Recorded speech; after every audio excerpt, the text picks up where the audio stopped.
we operate from the belief that there's a good reason that it's happening. Not good in the sense of like universally good, but for you, it's good that it's like safety. This is my best effort right now. We really believe that. Yeah. And so if your body's so good and your mind's so good at protecting yourself, right, what more can you do? Right.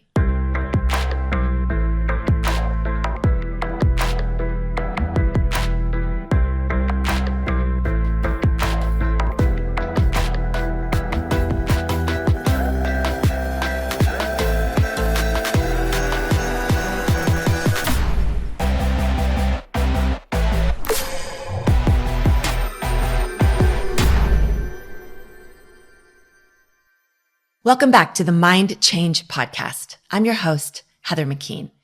Please take a moment to like, subscribe, download, and share these episodes. It really helps us to continue to create all this great content for you and to know that we're meeting the needs of the people watching. Today, I'm super excited. We've got another testimonial episode with someone named Molly. So welcome, Molly. Hi. Thanks. Thanks for having me. So I know little about you. What I know is that you just wrapped up a session package with Kent, actually. Yep. So overall, how was that for you? It's been easy. That's the word. And that's what I wanted it to be, was easy. I think I have made a lot of things complicated in my past, and my hope was that this would be easy, and it was. Easy. Like, you laugh. I came out and I was laughing, and I was like, wow, that felt really great. Now, I don't know what you came in for. I don't know any of that, but looking back, however long ago you were like, I think I'm going to do this. Did you think you could have been laughing about what you were coming in with? Absolutely not. I would have said, impossible. They're not going to crack this code. Yeah. So do you mind sharing what it is that you, like what brought you to Mind Change? So I started counseling in 2021, and my counselor was just elite. And she really did help me identify some things, and we would get down into it. And then I felt like bombs were going off in my life, and it got to be too much. And then I would find a wave of calmness, and then more things would come up. And I'm like, oh, I guess I'm going to be doing counseling forever, until this past fall, we moved, and I shifted gears because of the move. And I looked at my counselor and I was like, why am I still doing this? And she's like, you tell me. And I'm like, I feel safe with you. I feel safe with you, and you know me and you see me. And she goes, yeah. And that's when she told me to come to Mind Change. Okay. So she was like, all right, I think it's time. I would say the reasons that I was in counseling initially were from birth trauma was a big part of my story. We then had family trauma experiences, and then you get introduced to this concept of childhood trauma, and you're like making up all your stories in your mind.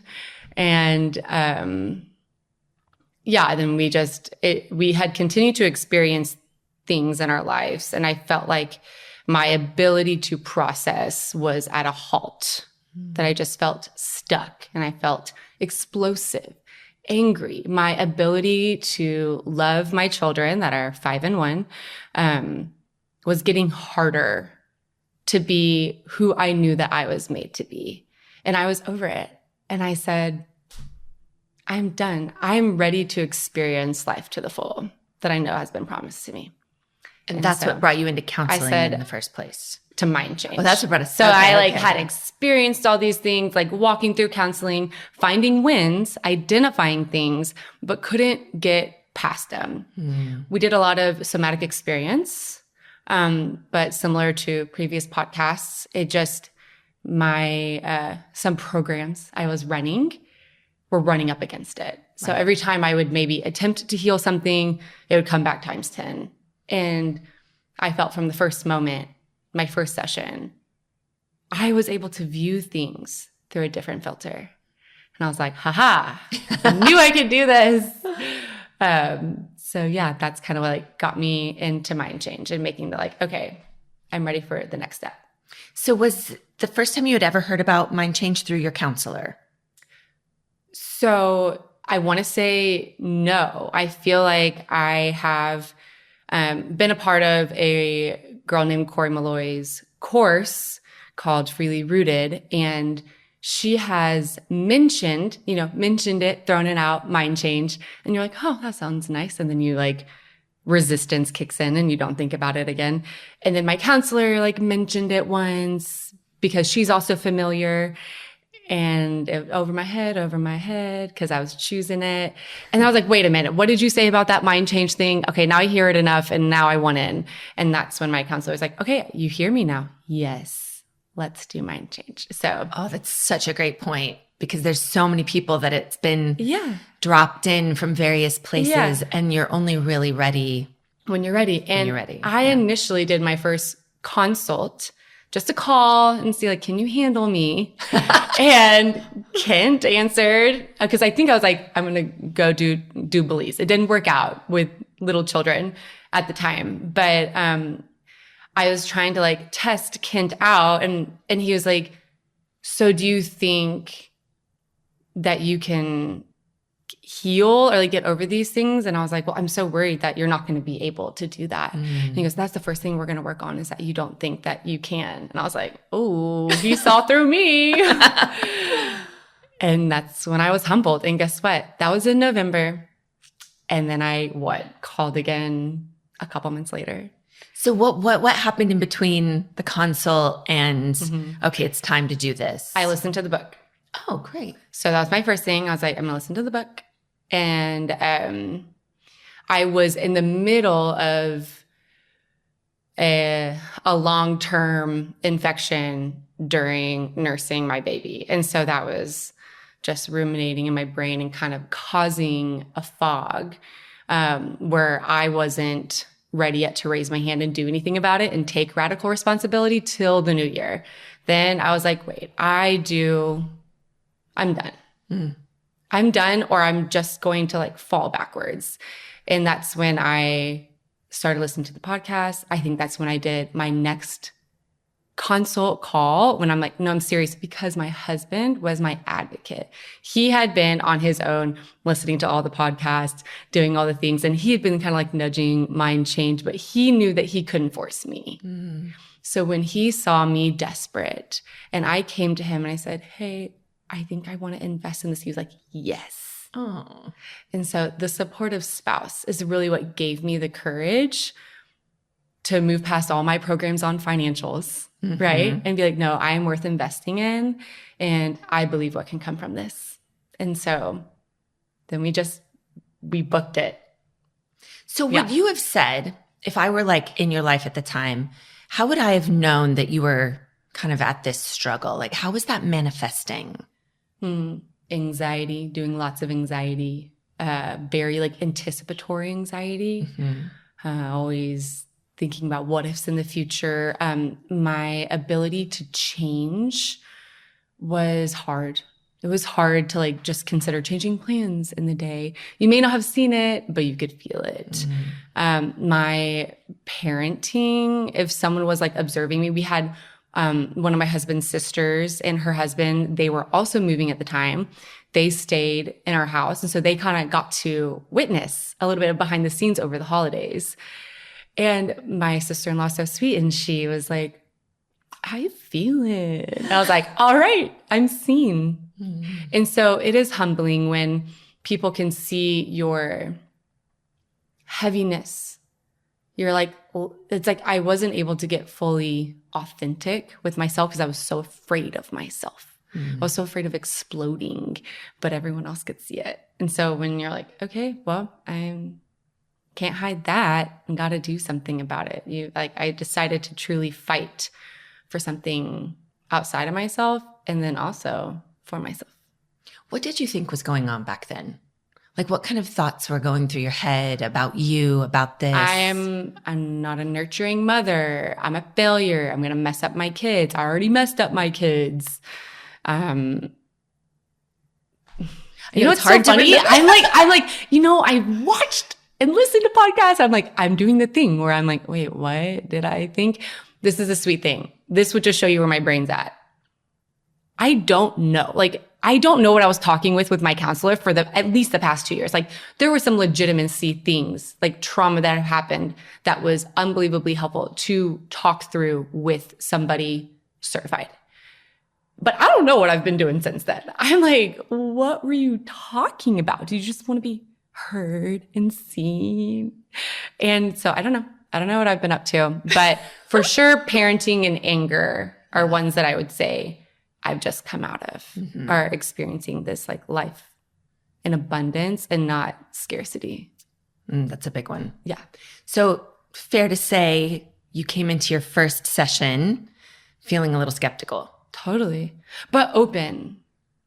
Kind of like, this is it. It's all on the line. So I felt both. And it's hard to explain what a session's like, isn't it? Yeah. It's hard. I know when people are like, so what's it like? It's like, it's going to be different for everybody. I laugh a lot. I laughed a lot. Through my traumas. I was shedding tears and then I was laughing. And that was honestly, a really childlike experience, which made my heart so warm. My husband was like, how was it? I'm like, it was good. As I was just letting things settle. So you've done, I think, 4 sessions. Yeah. And what did you see even after the first session? So I had a really sweet conversation with another family member who has seen me walk through all the things. And we are talking about my sessions with Mind Change. And she said, okay, so are you going to go back to your counselor afterwards? And my immediate response was, why would I? I looked at her like, why? And I could hear in my little head being like, because your life's so hard. And because it wasn't, I was like, my heart, so why? I have nothing to go for. My heart is full. I'm seen and loved and worthy of that. And my family member, got tears in her eyes. And we're both like, did I just say that? Did I just say that out loud? And I just cherished that sweet moment. And I went and told my husband, and he had a very similar response. He had tears in his eyes and just hugged me. And you're like, wow, the renewal of the mind can happen, and it doesn't have to be hard. And so that was a really sweet experience that I have experienced even after 2 sessions, which was wild. I've been in counseling for 4 years, almost 4 years. Wow. And you feel the freedom. It's different to say, I know that I'm loved and seen and worthy. We can say those things out loud if that's what you are to believe. But embodying it is different. And I knew that. And I worked really hard to embody it. But it's not the same. Once I truly integrated that new program, it was a charge that I've never felt before. I think that's what some people have a bit of a hard time understanding because the somatic piece it's there and you're approaching it through the body. But if the mind keeps replaying for good reason to say, hey, we want to get this resolved. This is what's really the problem. Yes. And you're working so hard to force your body into a safety posture, but you're not believing it. It's an incongruency. Yeah. It's attacking. Your brain's like, I'm going to find 10 reasons why. That's not true. Right. Because the brain doesn't want us to be out of alignment. That wasn't safe. That wasn't safe. Yeah. But when you know it's safe and you feel it's safe and it's together, it's a superpower. Yeah. You're like, this is what it feels like to live. I'm living and my children feel it. My household feels it. The people around me have been like, huh, is this real? And I'm like, it's real. And I don't even need to prove it to you because I feel it inside of me. Oh my goodness. That's huge. That piece right there. I don't need that. because I feel it and I'm walking straight. So what have you noticed we talk about this not as a promise or a guarantee, but it just happens so often where when a mama comes in and does work on themselves, for themselves, we often see a shift in the children. Yeah. That became a side effect that I was starting to put together. I saw it happen in my own life, but I kept thinking I must be an anomaly. Sure. But then client after client and story after story, and it became kind of hard to ignore that when we do the work, our children are impacted. They're little mirrors. And all those things that are triggering you, it's not your child. They're just little messengers. They're gifts. That's what I tell my child. Like, this was a sweet thing that I experienced in my session was my 5-year-old likes to ask me, why do you love me, mama? And this was before mind change. And I knew what to say. Because you're my child. You are a gift. We prayed for you. You're a gift. And you're just because you're my child, not because of what you do or what you don't do. It's just because you're my child. You know, you can say those things. But again, it was like backlash on me. So then you'd ask me again, and he'd just like to ask me all day. And I'm like, don't ask me that question again. I can't handle it. And I'm like, hold your composure. And I'm like, oh, he can read this. He can read mommy. Okay. So actually in between, I did 2 sessions in one day for my first, mind change sessions.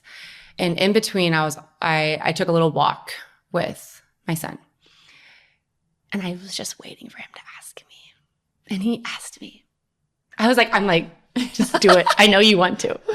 And he was like, Mommy, why do you love me? And I got down on my knees and looked him in the eyes.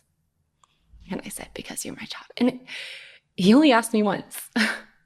And we both like kind of like skipped away. You know, he's 5. So it wasn't like, he wasn't like emotional with me, but I was like, oh, that was so healing. Could you see that the answer had landed differently?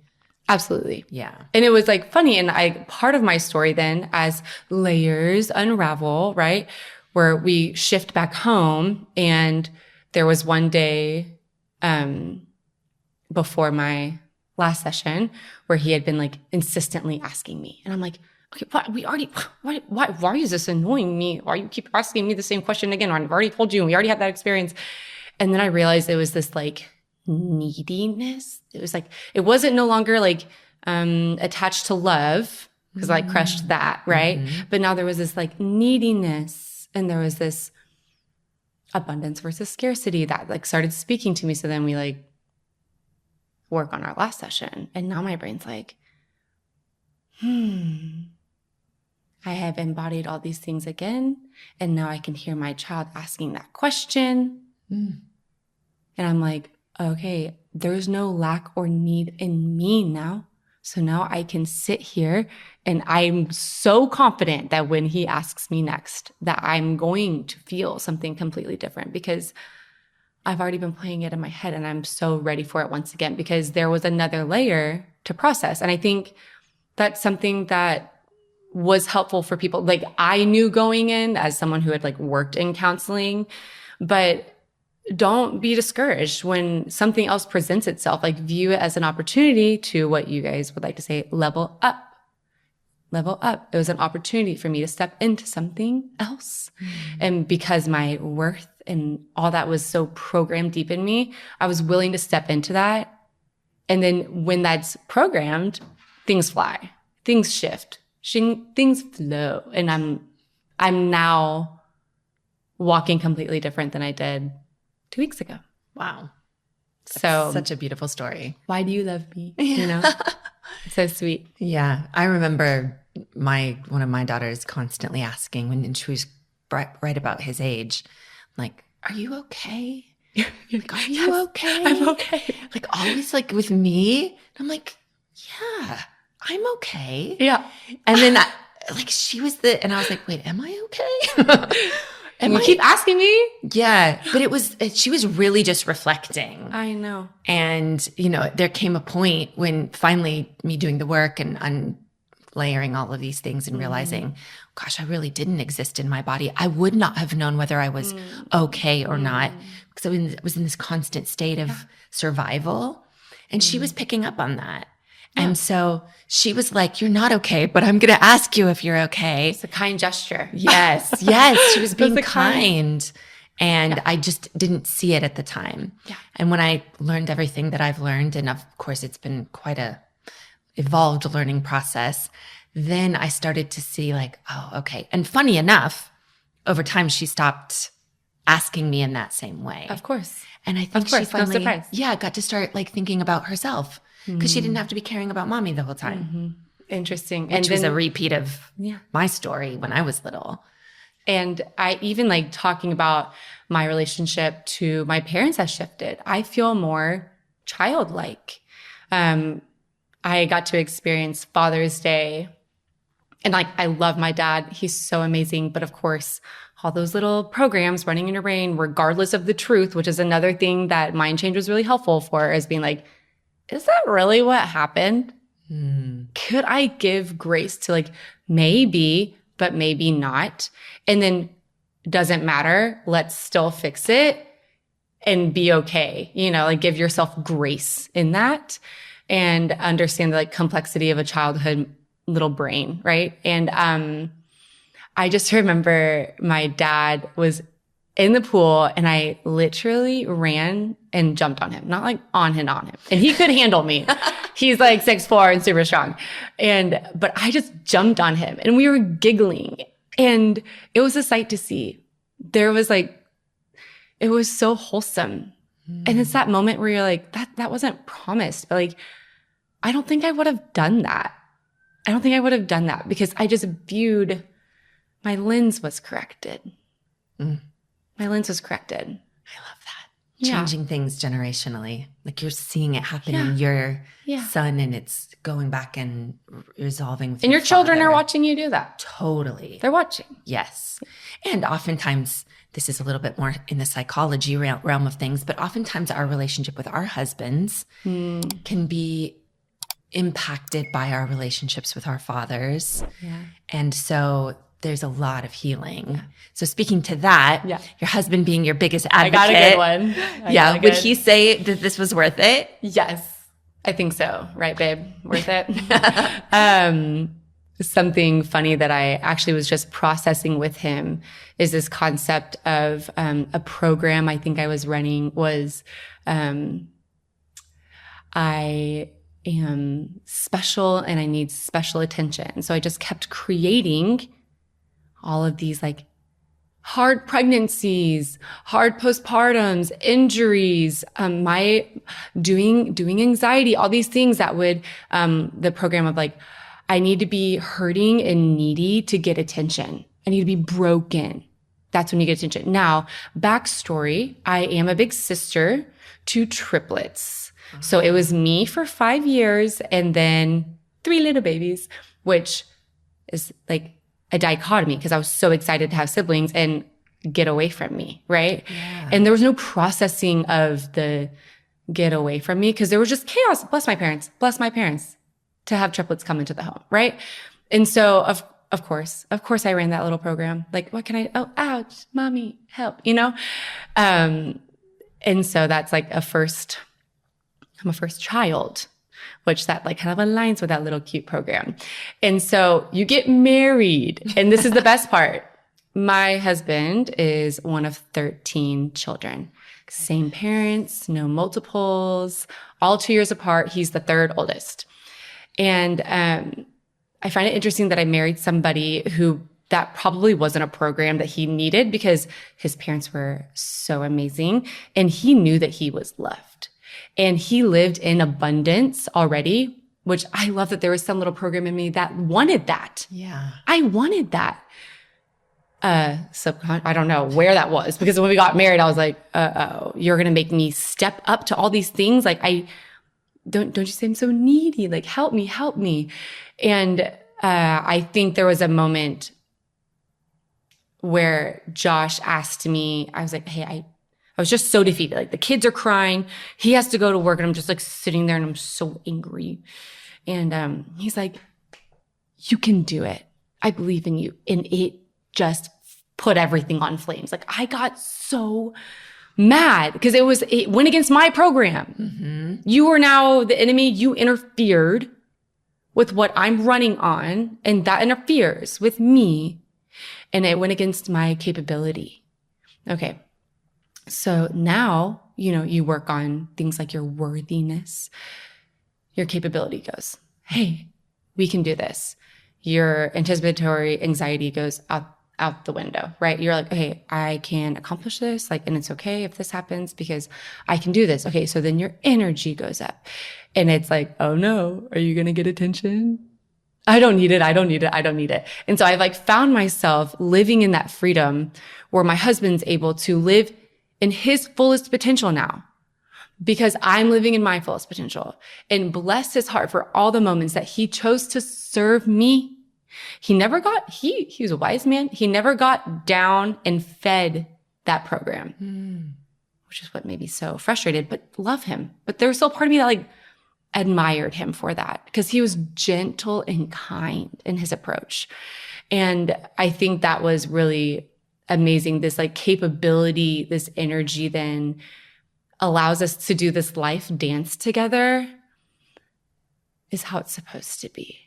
It feels so good. I cannot wait for someone to ask me these questions in 2 months, 6 months, 2 years. I cannot wait to see my marriage continue to thrive because I had a supportive husband who saw me, knew I needed a little push, didn't fall into victimhood, called up radical responsibility, but was firm yet gentle. He held that so well for me, which was really, really sweet. So my ability to be capable for sure will bless my marriage and my family.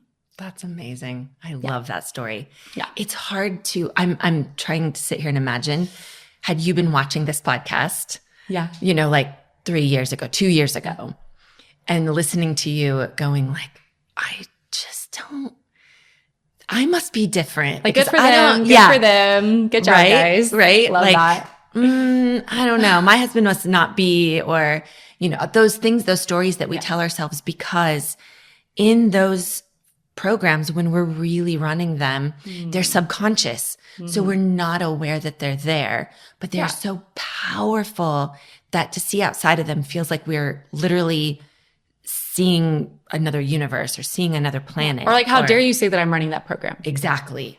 How dare you say that? I'm needing attention. That I'm needy. Oh, don't say that to me. That's the worst one. Yeah. Oh, I had a full-blown conversation with my husband, and he wasn't saying I'm needy, but he was saying I'm needy. But in a way of being Molly, you can, and this was, years ago, and he's learned, okay, that language was not helpful, but he was feeling something.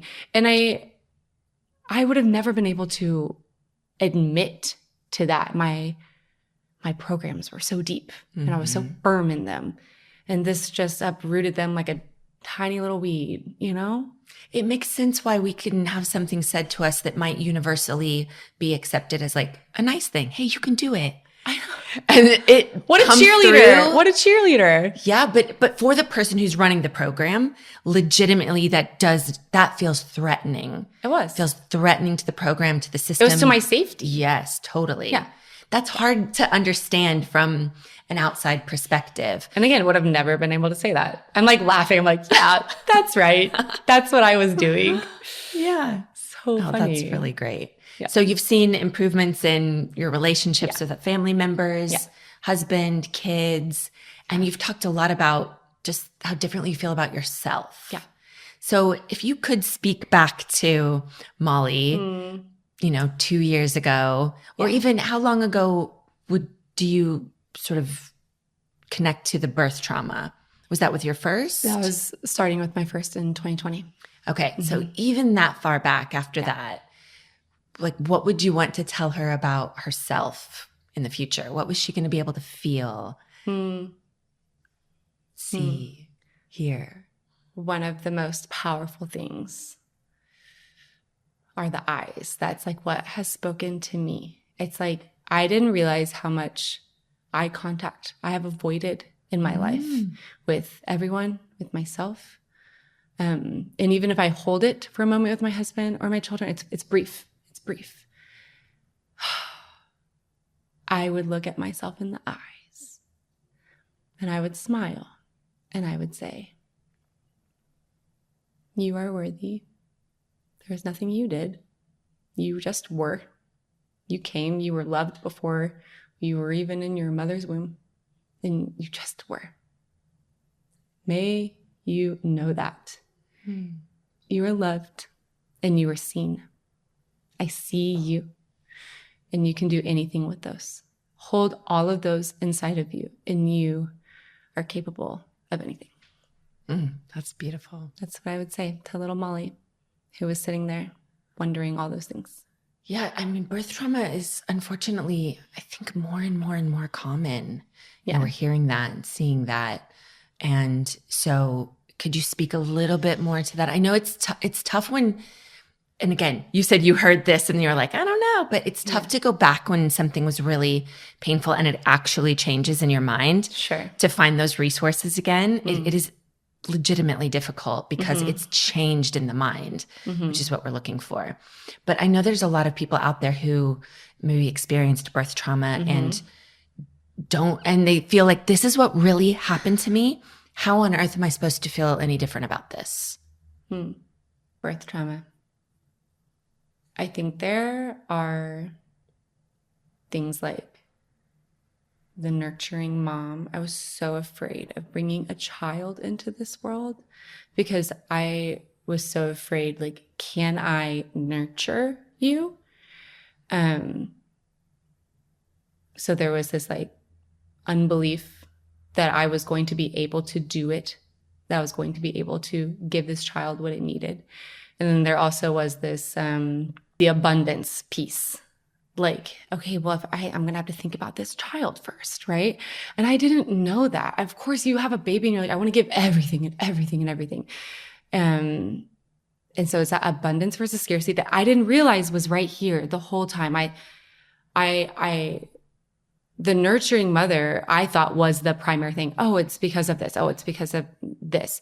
But really, as I'm sitting here talking to you, I think I felt, like scared and threatened, like my own little child self was scared and threatened. And so when you're holding all that fear, why in the world would you want to just casually let the baby out? No, you're going to stay in there. I'm scared. I'm scared. Yeah. I know I can do this part of it. Yeah. I don't know if I can do the next stage of it. Yeah. Yeah. Like, oh, I have more control when you're in here. And so I think there is that reality. And then, of course, subconscious, right? These were not things you were conscious. No. You were like, yay, baby. It's so exciting. And all the outside things there are to do to distract you from. And then you hear society, motherhood's so hard. Get your coffee ready.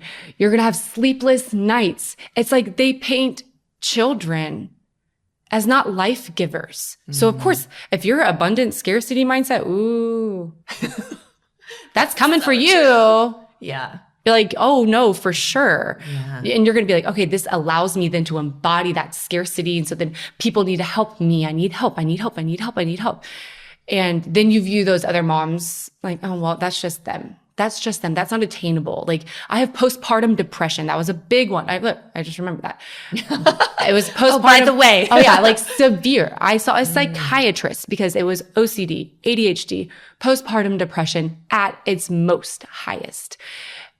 And I'm like, of course I was doing those things. I thought it was allowed and expected. And then it allowed me, kind of like again, this is all subconscious, but a little bit of a cop out. Yeah. Like, I need help. So then I didn't have to fully step in to this like maiden motherhood, which was hard. I never kind of like witnessed that growing up as much. And so then there's like, okay, well now I can just like blame all these things outside of me. Okay. Then you shift to like victim mode. Oh no. Then you hear that other side of media. It's my fault. I can't do gentle parenting. I can't do that. I try my hardest, but I can't. I'm ruining my kids, right? So then you shut down, you hold all this anger inside of you, which creates a whole other animal. right? So you can like swing, you can swing both ways. Or like the tired mother, right? Those things don't have to be. I'm going to say that as that was something I lived, and this is my experience. And I've seen many others live in that freedom of, what if children give? What if they're life givers? What if they're messengers? What if that moment that you don't want to stop and nurse a baby is actually the biggest blessing in the world for you to sit and be still? What if you're regulating together? What if it's giving to you? What if you have so much abundance and light in you, and that's why your children want to be close to you? Why does having a sweet little baby have to just rock your world in the worst ways? Why can't it be in the best ways? Now, to step into that means to go against a lot of society. You might get weird looks when you're co-sleeping with your babies, you know? So I think that to hold that worthiness, to hold those abundance is really key and really important to be able to walk into those different areas of birth trauma. Even if there was physical trauma, which again, I think a lot of my physical trauma I was holding in. I was so scared with my first. And then my second one, I was also scared with my second, because that meant that my first, just like little Molly when the triplets came, was about to experience. And I did not want that sweet little boy to feel whatever I perceived or felt, right? Yeah. And so I was trying not to like push that onto him, but I was pushing it onto him. And I actually had a moment where I just released. I actually did acupuncture and just, okay, I'm ready for that second baby to come. My firstborn's going to be okay. That baby came that night. I don't think that was a coincidence, right? I surrendered. And so I do think that that was another reason. And when, again, you hold everything in, it's not supposed to be like that. Your body is supposed to relax, widen, fluid. Like that's how it's supposed to be. Birth doesn't have to be traumatic. It can actually be the most abundant, life-giving level up. It can level up. It can. Yeah. And yet so many women out there are not experiencing that. Yeah. And then they get stuck. This is what they do. Yeah. They do all the birth courses. They try to do the meditations. They like, I did it. I read the books. I tried to like embody and become, it didn't fully transpire how I thought it was, but I still did it. And so that did break some little chain, but like, whoo, that was hard. Like in a mind change session, I'm like, okay, that sounds like a lot more relaxing to be able to do something like that. But yeah, I tried. It wasn't like I just like walked in to a birth. Like I went from a hospital birth to a home birth. And I still wasn't holding those firm things, which is why I think there were a lot of repercussions after that I was creating. I wanted to be seen. Yeah. So I'm curious how, God willing, in the future, another baby comes, how this one will go. Yeah. We've seen amazing results in that way. Yeah. Because of dealing with what we bring in. Totally. The tough thing about that is that people hear these stories and they are not really stepping into the truth that it's subconscious programming. So it becomes which is like, blame. what even is that? Right. Totally. So they already feel same ways that you were feeling, right? Like guilty and ashamed and I can't do this and I'm not nurtured and I'm already not resourced enough myself. Yeah. And all these things are now happening to me when I just tried my best. Yeah. I tried my best. I did all the things. I did it all right. And this still was the outcome. And now you're telling me that I had something to do with it. That's what people hear. And it's just, and we get a number. I have my own birth course. Yeah. I'm a part of another birth course as a guest teacher on that course. Obviously, some of my best friends are in this field. And it's amazing. And I've also helped hundreds of women at this point have what they would have called pain-free births and deliveries. And the hate that they get from sharing their stories.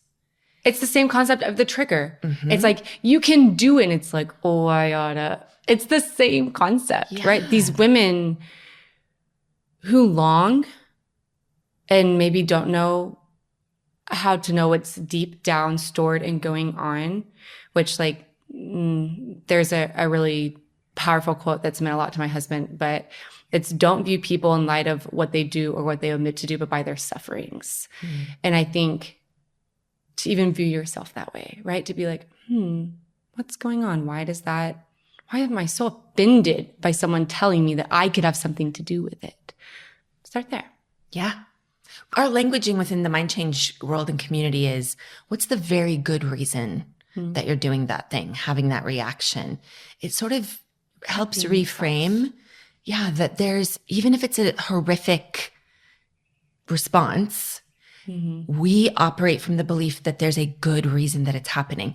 Not good in the sense of like universally good, but for you, it's good that it's like safety. This is my best effort right now. We really believe that.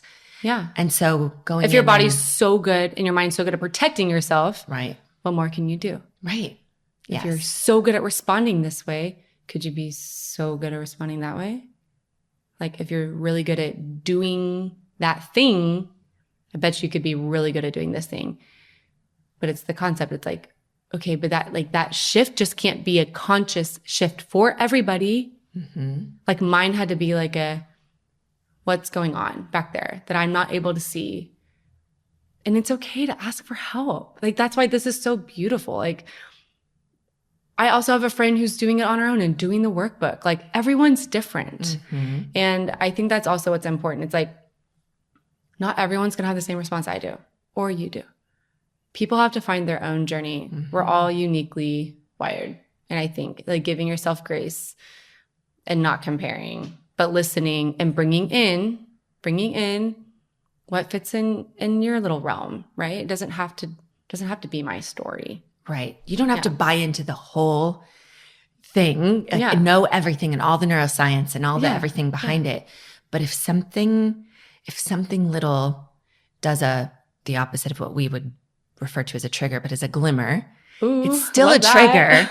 But it's a good thing. We're wired actually to get really good triggers. Yeah. To be like, oh, I remember that. It's the smells at Christmas and it's the taste of this. Those are the same mechanisms that we call triggers. Yeah. It's just doing it to the negative. Yeah. So these little glimmers, like if that's why we do these podcasts, is if someone hears this story and one little pebble in your shoe. Yeah. Just like you, when you heard from this person, then you heard from this person. Yeah.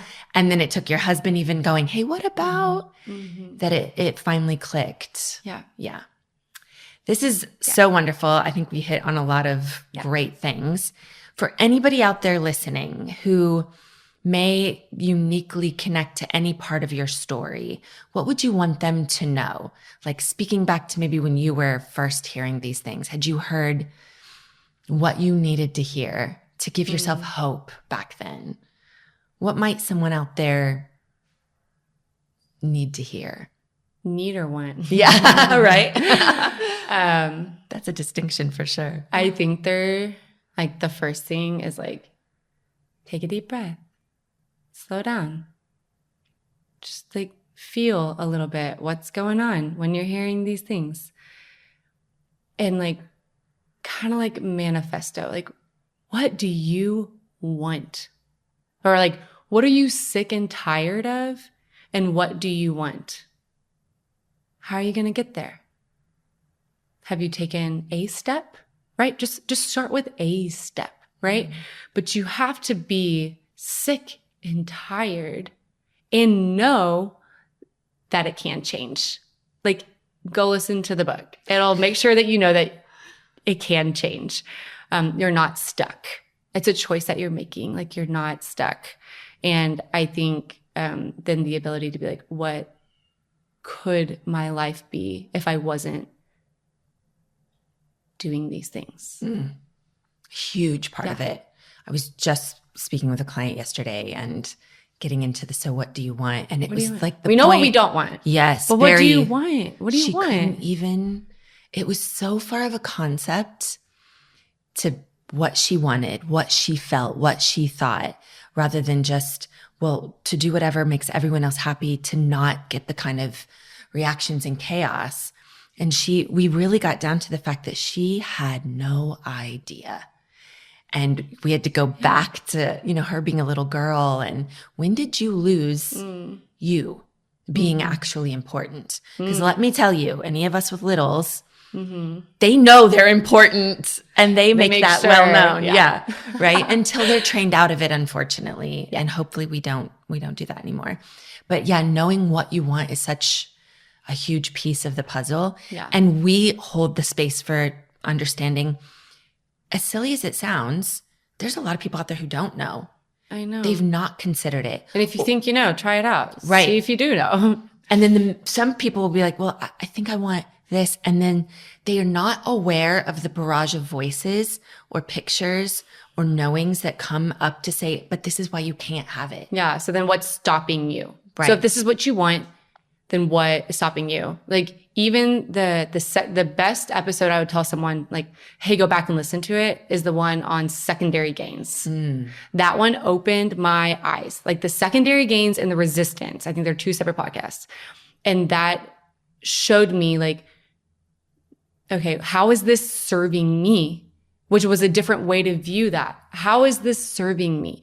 How is me doing this loss of energy, parenting, like turmoil, motherhood, like where am I being served in that? Could I be served